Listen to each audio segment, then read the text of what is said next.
할렐루야. 우리는 로마서 5장의 주제인 하나님이 예수를 믿는 자를 의롭다 하셨다, 곧 칭의라고 하는 주제를 가지고 오늘 세 번째 말씀을 나눕니다. 5장은 우리가 예수 그리스도를 믿을 때 하나님께서 그 믿음을 의롭다 하시고, 너는 이제 의롭다, 나는 이제 너의 믿음 그 하나만으로 너를 온전히 받는다 하시고 당신의 품에 품으시는 것을 의미합니다. 5장은 이러한 하나님의 의롭다 하시고 받아주시는 칭의의 결과가 무엇인지를 이제 우리가 나누고 있는 것입니다. 1절, 2절에서 그 세 가지를 우리가 확인했는데, 첫째는 하나님이 우리를 의롭다 하시고 받아주심으로 말미암아 우리가 하나님과 화평하게 된 것입니다. 하나님과 모든 관계가 다 풀렸고 어떤 것도 막힌 게 없게 된 것입니다. 그래서 하나님과 화목하게 되고 그 화목의 결과로 우리는 샬롬, 평강을 누리는 길이 활짝 열리게 된 것입니다. 그리고 두 번째로 하나님이 우리를 칭의로 의롭다 하시고 받아주심으로 말미암아 우리는 믿음으로 하나님께서 베풀어 주시는 은혜에 들어가게 된 것입니다. 누구든지 믿음으로 하나님께 은혜를 구하고 기도로 소망으로 들어가는 자에게 하나님께서 은혜를 부어주십니다. 할렐루야. 우리는 이렇게 하나님과 화목하고 또 하나님께 나아가서 은혜를 구하고 받음으로 말미암아 세 번째로 다시 하나님의 영광을 소망하고 다시 내가 하나님의 인격적 영광을 드러낼 수 있는 사람이 될 수 있다고 하는 소망과 사실로 인하여 즐거워하게 되었습니다.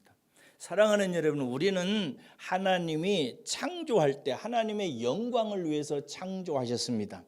하나님의 인격적 영광, 하나님처럼 생각하고 하나님처럼 하나님 좋아하는 거 좋아하고 하나님 싫어하는 거 싫어하고 하나님 하는 일을 그의 아들로서 감당하고 행하도록 창조함을 받았는데, 죄로 말미암아 우리는 하나님의 영광에 이를 수가 없게 되었죠. 그런데 하나님께서 예수 그리스도를 믿는 우리를 의롭다 칭함으로 말미암아 우리를 평강 가운데 부르셔서 은혜로 기름 부으신 후에 그 은혜의 힘과 능력으로 우리를 다시 하나님의 영광을 나타내는 하나님의 영광의 도구들로 다시 설 수 있게 된 것입니다. 할렐루야. 이것을 즐거워한다는 거예요.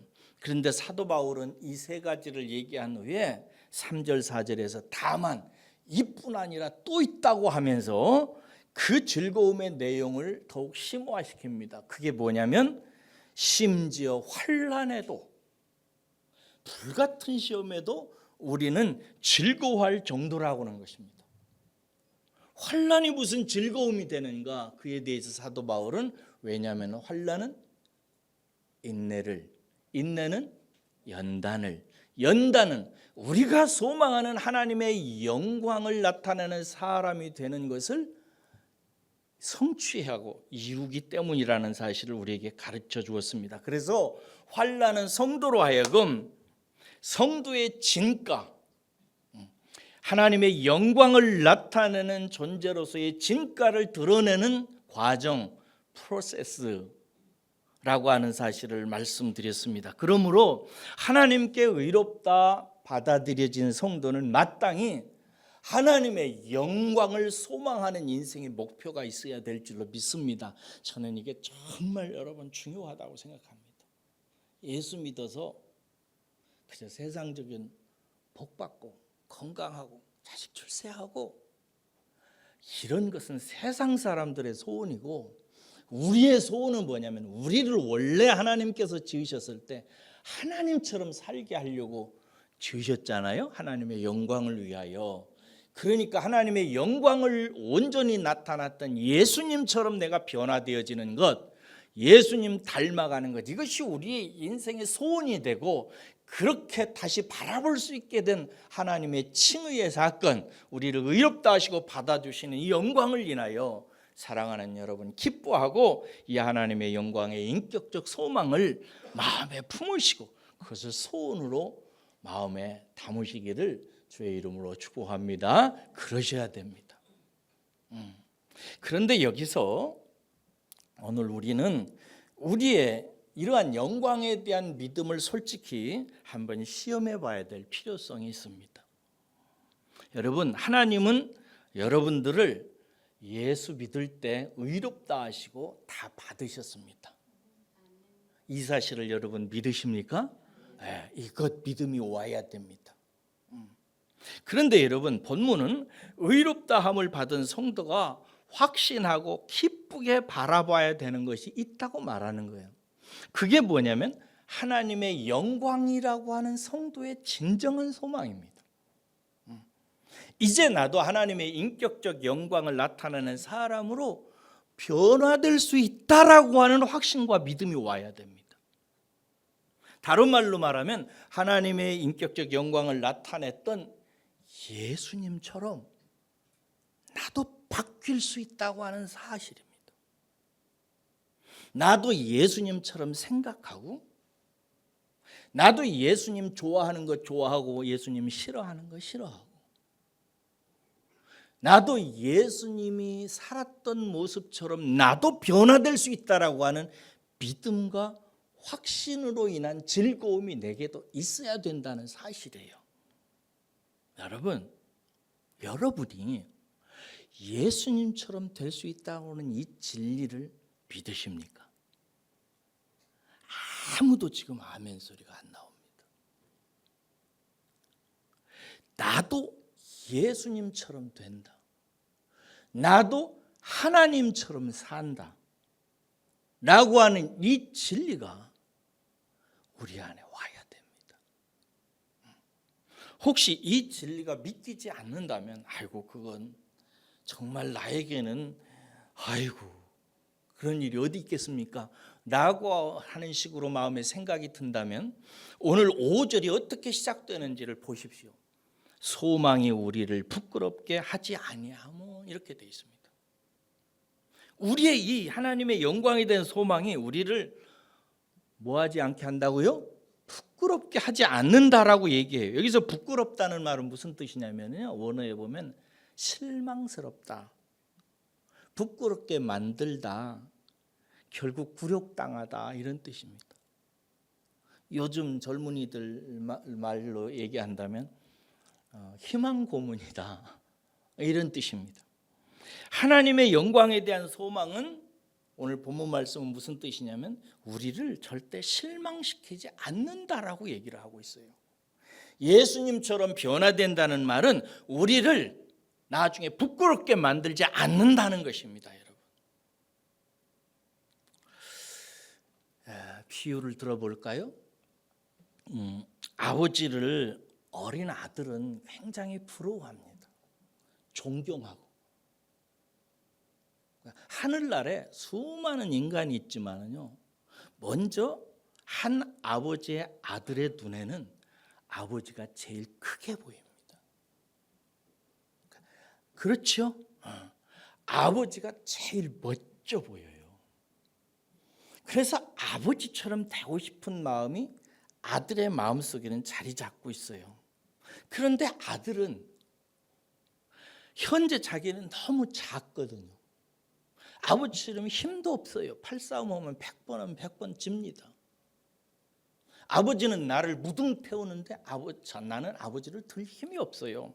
그러니까 아버지를 마냥 부러워만 합니다. 이때 아버지가 이런 말을 하죠. 아들아, 너도 아빠처럼 될 수 있어. 나중에 봐, 너도 아빠처럼 힘이 세져. 아빠가 우리 모든 가정에 먹을 것을 다 제공하고 다 책임지고 다 지키고 있지? 응. 너도 그렇게 할 거야. 여러분, 이것이 진리입니다.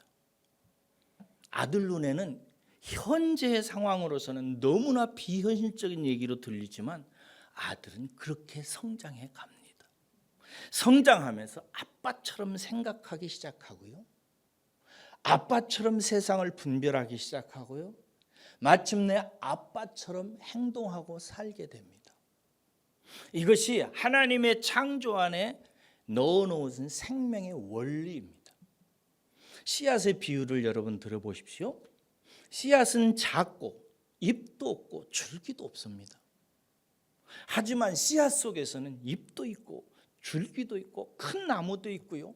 향기도 들어있고 열매도 들어있습니다. 다만 시간과 공간이라고 하는 역사적 과정을 지나면서 나타나게 하는 것이 씨앗 생명의 원리입니다. 우리에게는 여러분 예수의 싹수가 없습니다. 지금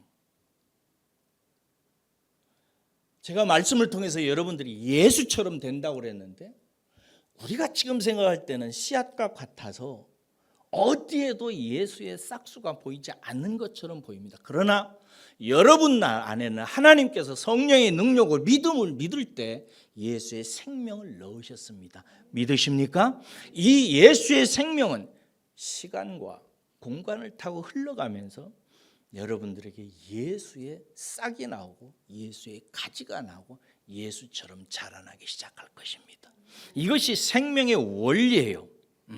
이것이 인격적인 존재인 사람에게 적용되어져서 변화를 일으키는 것이 하나님의 방식입니다.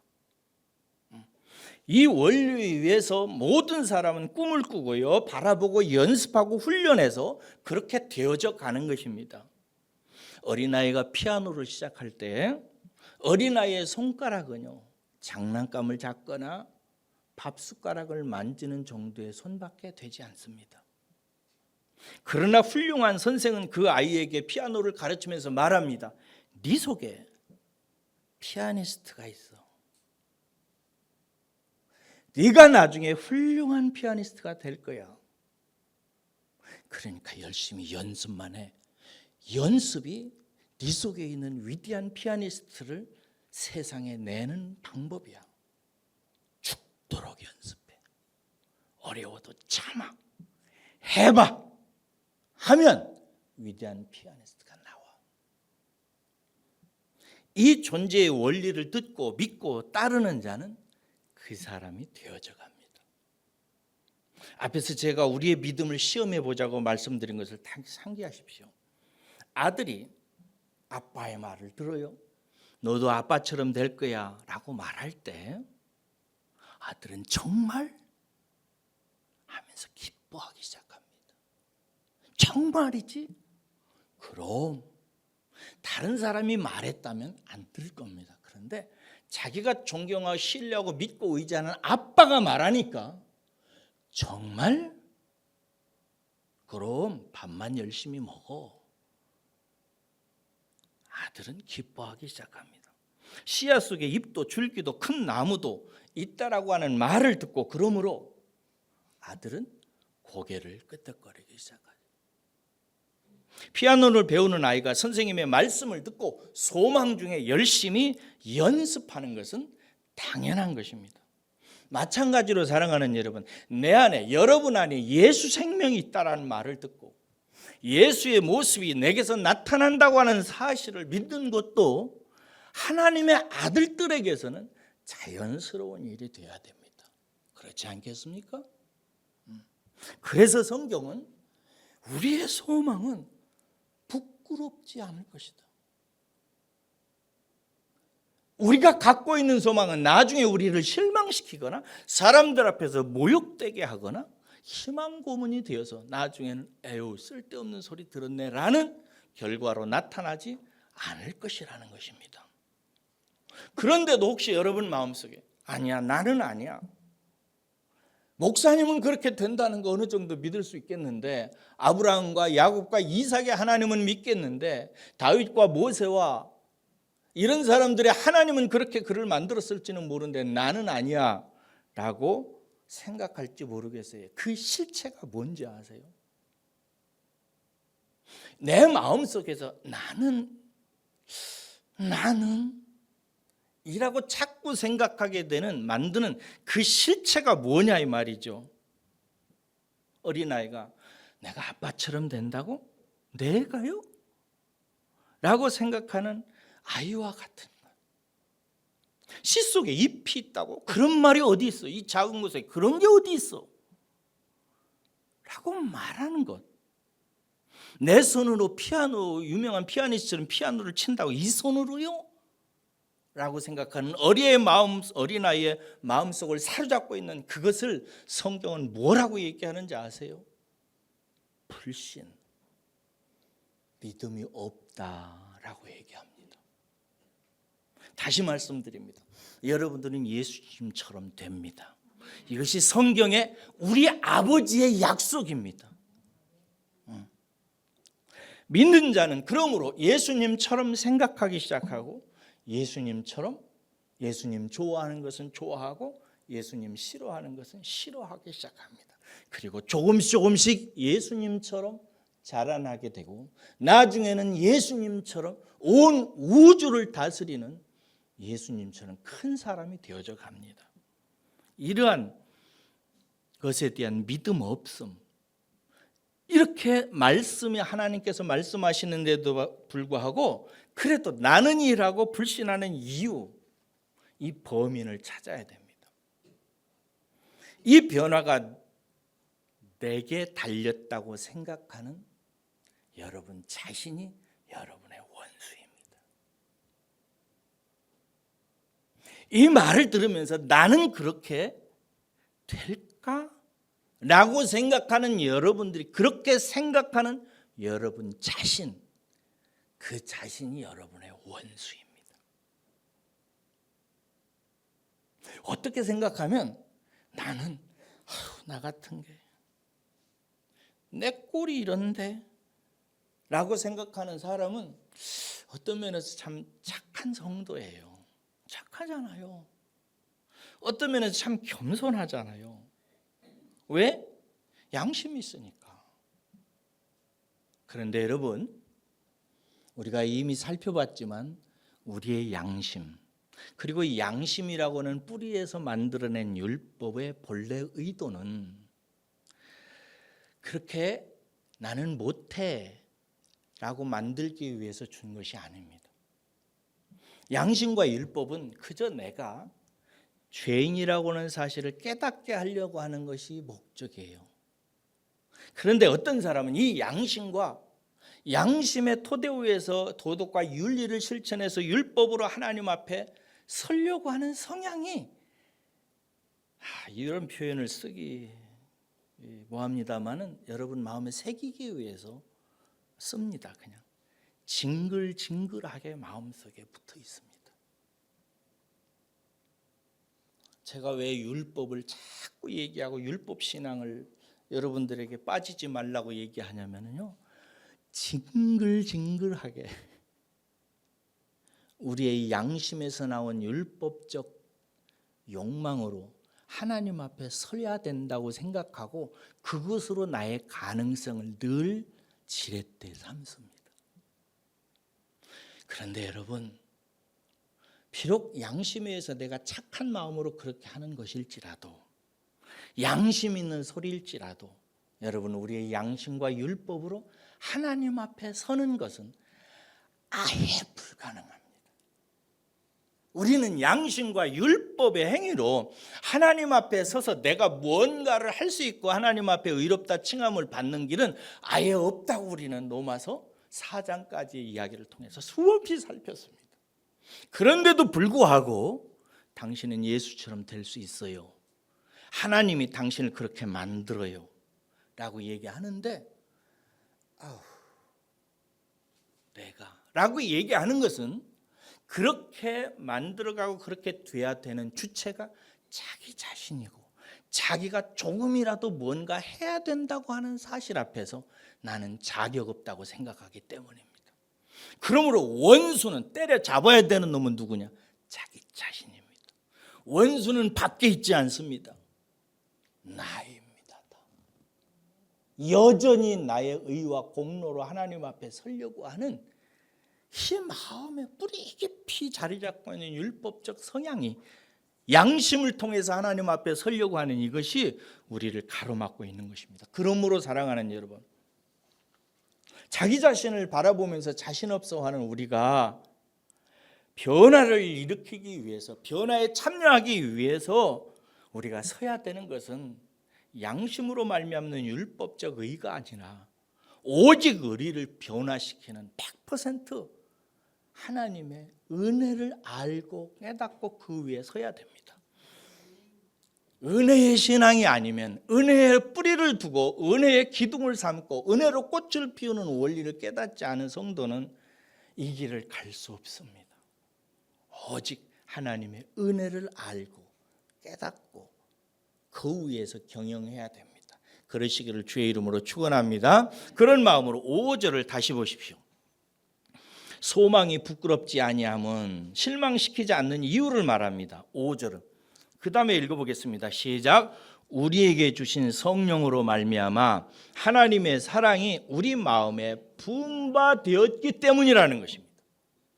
무엇이 우리의 소망을 부끄럽지 않게 만드느냐? 그것은 성령의 능력으로 우리에게 부어주신 하나님의 사랑 때문입니다.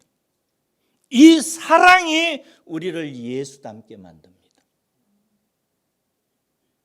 여러분, 사람이라고 하는 인격적 존재를 만드는 뿌리와 원천은 사랑입니다. 한 남자와 한 여자의 사랑으로 생명이 만들어지고 그 남자와 여자가 부모가 되어서 자기보다 더 소중히 자식을 여기는 그 사랑 안에서 그 자식이 자라고, 그 자식이 먹고 싶은 거, 입고 싶어 하는 것, 자라면서 필요한 것은 내 생명이라도 바쳐서 이 아이를 위해서 제공하겠다라고 결심하고 수고하고 노력하는 그 아버지와 어머니의 사랑으로 이 아이가 사람 되는 것입니다. 사랑입니다. 우리가 하나님처럼 변화되는, 인간 아빠와 엄마처럼 변화되는 것은 인간 엄마 아빠의 사랑을 통해서 인간 엄마 아빠가 되듯이, 하나님과 같은, 예수님과 같은 존재로 변화되어지는 것은 하나님의 사랑과 예수님의 사랑만이 예수님처럼 바뀌게 하고 하나님처럼 바꿔놓게 만듭니다. 이 원리를 여러분이 묵상하고 깨달으셔야 됩니다.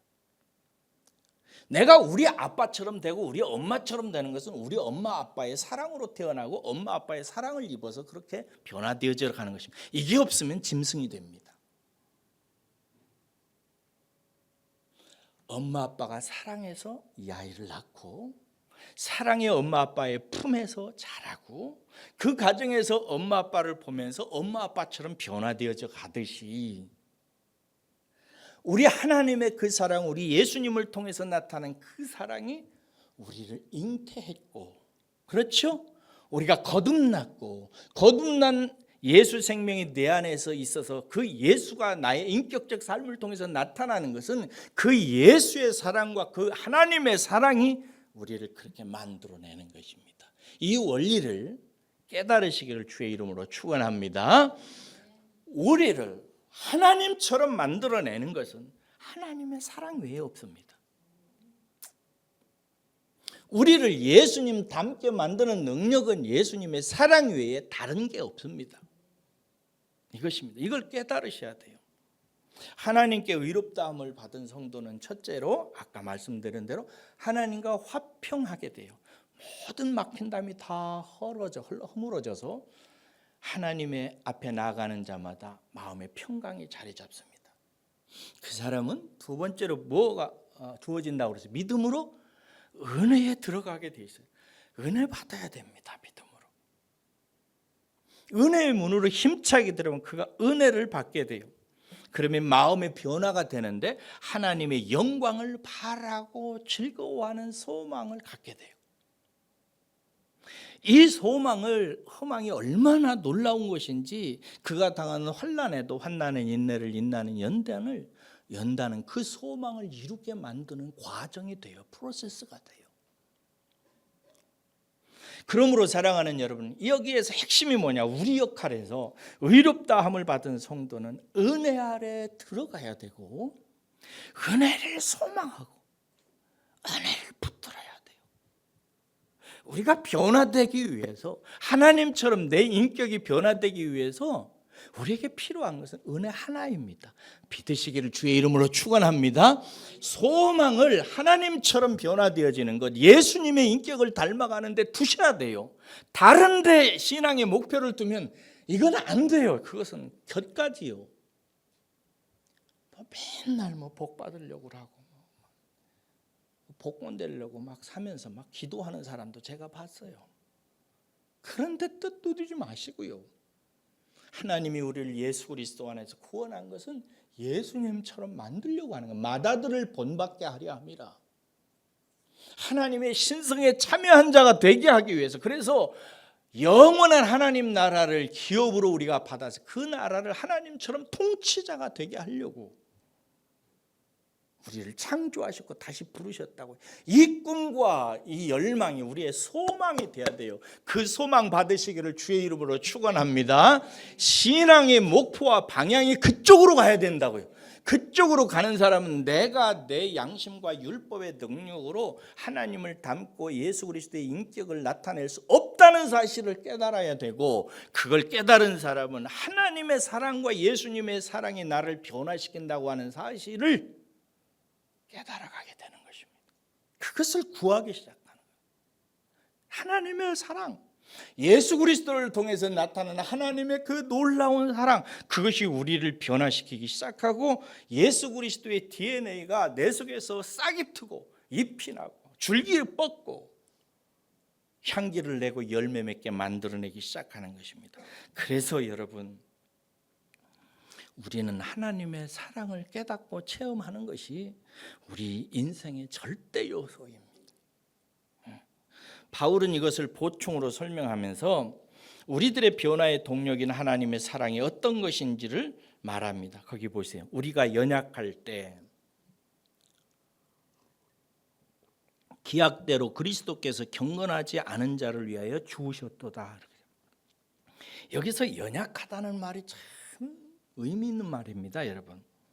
연약하다는 말은 허약하다, 무능하다 이런 뜻입니다.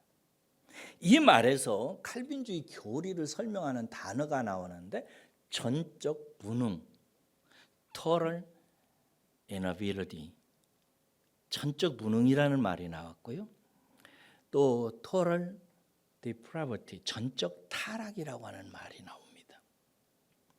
우리가 연약한 것, 이 연약이라는 말이 무슨 뜻이라고요? 허약하다, 무능하다. 무언가 하는 데 있어서 완전히 무능하다. 이거 허약해서 도저히 그건 감당할 수 없는 거예요. 그게 뭐냐? 하나님의 영광을 감당할 수 없는 거예요. 이게 타락한 인간의 실체예요. 다른 것은 할 수 있어요. 제기차기도 할 수 있고 돈도 벌 수 있습니다. 능력 있어요. 그런데 하나님의 영광을 감당해낼 수 있는 능력은 사람에게 없어요. 이게 연약할 때 이런 뜻이에요. 이 연약할 때에 예수님께서 죽으신 거예요. 왜 죽었어요? 우리의 연약함을 극복하고 다시 예수님을 닮고 하나님의 영광을 담는 일을 위해서 하나님이 내리신 유일한 처방이 아들 예수 그리스도가 죽는 거예요.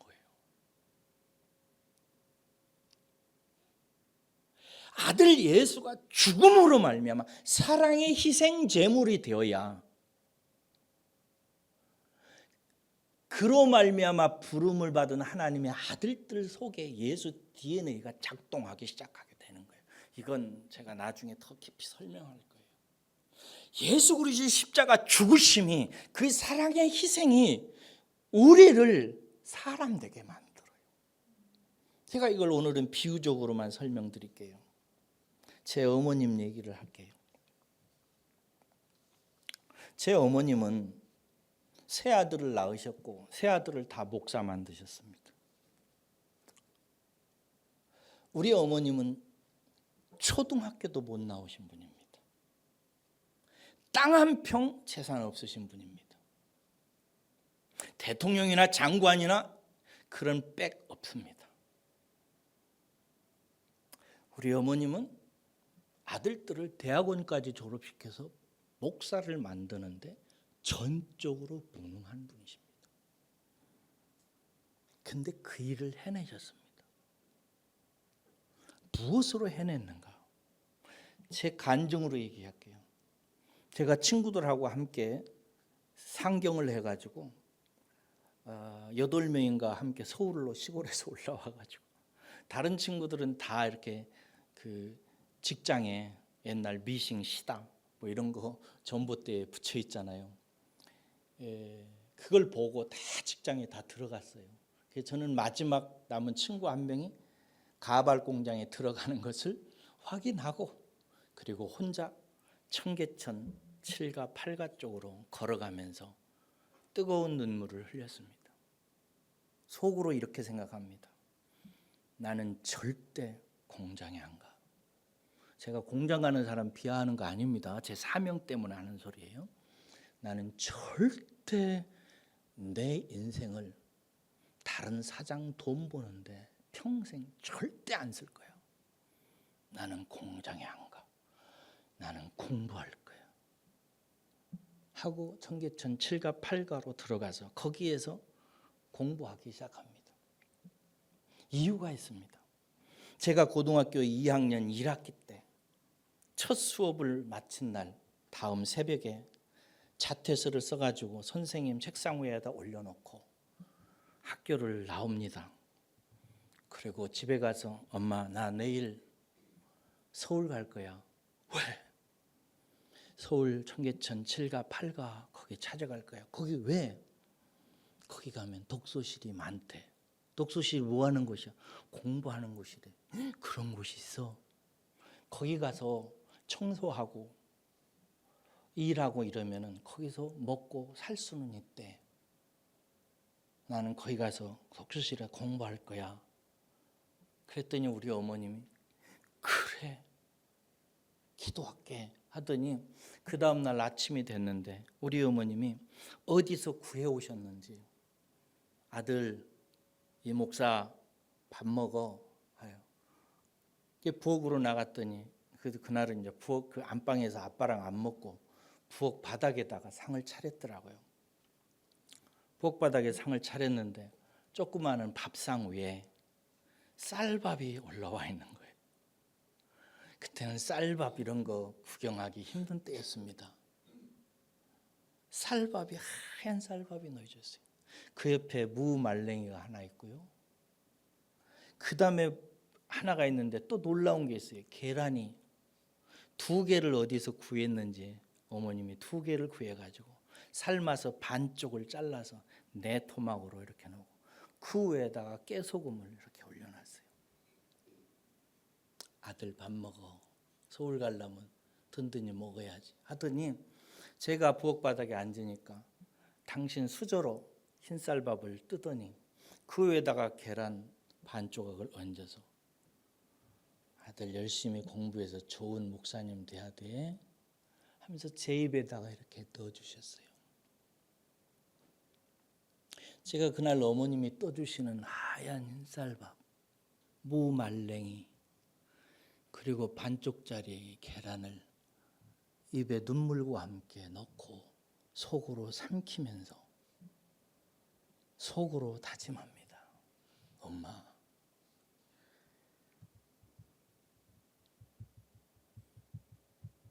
엄마의 소원처럼 내가 꼭 좋은 목사 될 거야 했어요. 그리고 나서 밥을 먹고 책 2개를 챙겨가지고 집에서 나와서 차 버스 정류장에 갔어요. 버스가 왔고 출발을 하고 이렇게 가는데 제가 맨 뒷좌석에 앉아서 뒤를 돌아다 보니까 고개가 돌아오는 순간까지 우리 어머님이 이렇게 손을 들고 계셨어요. 한 번도 새벽기도에 빠지지 않았던 우리 엄마. 몸에 뼈가 부러졌는데도 아들 먹여 살리기 위해서 일하러 나가셨던 우리 엄마. 아들 공부할 수 있는 상황이 안 돼서 목매어 가지고 새벽마다 기도하고 와서 내 머리 위에다가 손을 얹고 아이고 아버지 이 새끼 살려주세요. 아이고 아버지 이 새끼 공부하게 해주세요 하면서 기도했던 그 어머니가 그 골목에서 버스가 사라지기를 보면서 손을 들고 계세요. 그 어머니의 모습을 저는 지금도 잊지 못합니다. 어제도 이 설교 준비하면서 울었습니다. 엄마, 내가 이 박사 공부 꼭 마칠 거야. 조금만 기다려. 박사 모자 꼭 써서 천국에 있는 엄마에게 보여줄게. 나는 끝까지 죽을 때까지 숨을 거둘 때까지 공부하는 사람이 될 거야 라고 생각했습니다.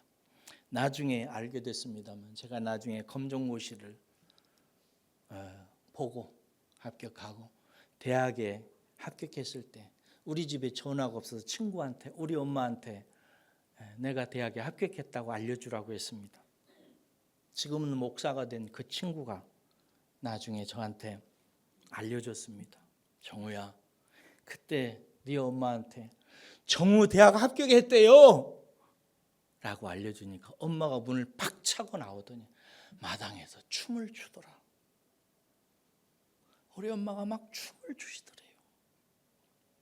사랑하는 여러분, 제가 목사 된 것 제 자랑 하나도 없어요. 제가 한 것 눈꼽만큼도 없어요. 우리 어머님의 희생의 사랑을 통해서 저의 마음을 붙들고 저를 지치지 않게 하고 저를 다시 다짐하게 하고 이 60이 넘은 나이에도 박사 공부를 하면서 젊은이들 틈에서 버티게 하는 것은 우리 어머님의 희생을 통해서 나타난 하나님의 사랑의 기름 부으심입니다. 그것이 저를 만들어요. 지금도. 이것이 있는 부모의 자식들은 어떻게 이상한 사람이 되겠습니까? 어떻게 이상한 짓을 하겠어요? 그럴 수 없어요. 어머님이 살아계시나? 예수님만 살아계시나? 우리 어머니도 살아계세요. 7절 8절을 읽겠습니다. 7절 8절입니다. 시작. 의인을 위하여 죽는 자가 쉽지 않고 선인을 위하여 용감히 죽는 자가 혹 있거니와 우리가 아직 죄인 되었을 때 그리스도께서 우리를 위하여 죽으심으로 하나님께서 우리에 대한 자기의 사랑을 확증하셨느니라. 그렇습니다, 여러분. 세상에는 의인이나 선인을 위하여 용감히 죽는 경우가 희귀하지만 그래도 있어요.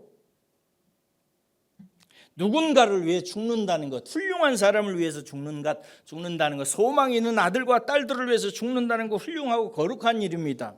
그런데 예수님은 우리가 아직 죄인 되었을 때 하나님을 알지도 못하고 하나님 밖에서 내 인격을 사용해서 지옥에 갈 짓만 하면서 살면서도 그것이 내 인생의 복인 줄 알고 내 욕망과 육체를 향해서 정신없이 살던 그 하나님과 원수되어서 살던 그때에 예수님은 그런 나를 살리셔서 예수님의 인격을 담는 자로 만들기 위해서 예수처럼 변화되기 위해서는 자기 생명이 필요하다는 사실을 아시고 기꺼이 자기 생명을 십자가에다가 못 박게 하고 죽임을 당하셨어요. 그 예수 그리스도를 통해서 하나님의 사랑이 확증되었어요. 하나님의 영광을 위해서 필요한 하나님의 사랑이 확증되었다고요. 우리와 같이 죄장아찌고 나 같은 것이 예수 된다고? 라고 말하는 나 같은 것을 예수님 만들기 위해서 필요한 모든 사랑을 당신의 아들의 피 흘리신 십자가에서 온전히 확증시켰다고요. 할렐루야. 확증됐어요. 이거면 충분하다, 이제 됐다라고 했어요. 예수님이 죽으시면서 말씀하십니다. 테텔레스요, 다 이루었다. 충분하다. 다 지불되었다. 내 이 피와 내 사랑을 먹고 있는 자는 나처럼 되기에 충분하다. 어떤 사람은 말합니다. 아이고 목사님 교만하시네. 어떻게 그렇게 얘기할 수 있어요? 아니요. 저는 담대히 얘기할 수 있어요. 예수님이 죽으셨어요. 한 부모가 자식을 위해서 죽으면 자식이 잘 됩니다. 자식을 잘 되는 것은 그 부모의 살과 피요, 희생이요, 사랑이요. 그게 없어서 자식이 망하는 거지. 그거 있으면 그 자식 삽니다. 믿으시기를 축원합니다. 우리를 하나님처럼 살게 하고 예수님처럼 닮게 하는 것. 예수님이 장자잖아요. 우리는 그의 형제들이잖아요. 예수님의 형제로 만드는 것은 하나님의 희생이요. 예수님의 사랑의 희생입니다. 그것이 우리를 살려요.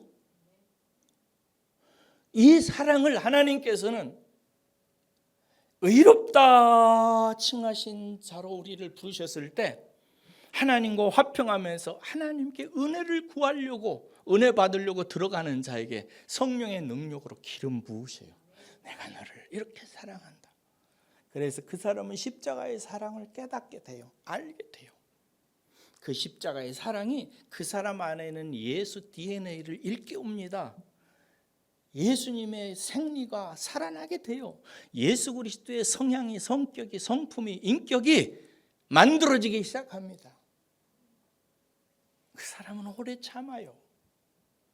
어떤 환난에도 참아요. 왜? 그 과정을 통해서 내 진가가, 예수 진가가 나를 통해서 나타나니까. 그 소망을 보고 즐거워하고 참고 인내해서 하나님의 영광의 소망에 참여하는 자가 되는 것을 바라보고 살아가요. 사랑하는 여러분.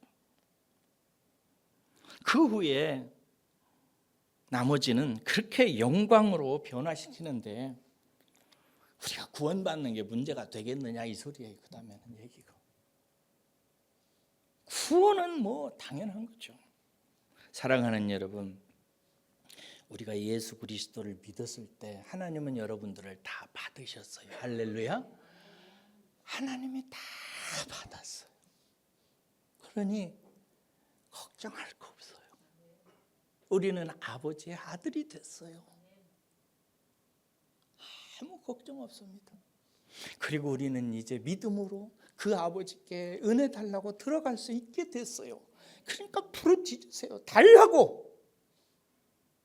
왜 이렇게 나를 내버려 놔두냐고. 하나님 은혜 달라고 믿음으로 구하세요. 그리고 그렇게 은혜 주시는 목적을 생각해야 돼요. 이 세상에서 배부르고 등 따시게 살라고 하는 거 아니에요. 이 세상은 나그네 삶입니다. 잠시 있다가 사라지는 거예요. 장차 우리 앞에는 하나님의 영원한 기업이 있어요. 할렐루야. 영원한 기업이 있습니다. 그 기업을 유업으로 받아서 하늘과 땅의 권세를 가진 예수님처럼 우리가 그 나라를 다스리는 자가 될 거예요. 그런 자가 되게 하기 위해서 예수님께서 죽으셨어요. 십자가에서 피를 흘리십니다. 그 사랑이 묵상하고 그 사랑을 바라보는 사람은 예수님처럼 변화되어져 가기 시작합니다.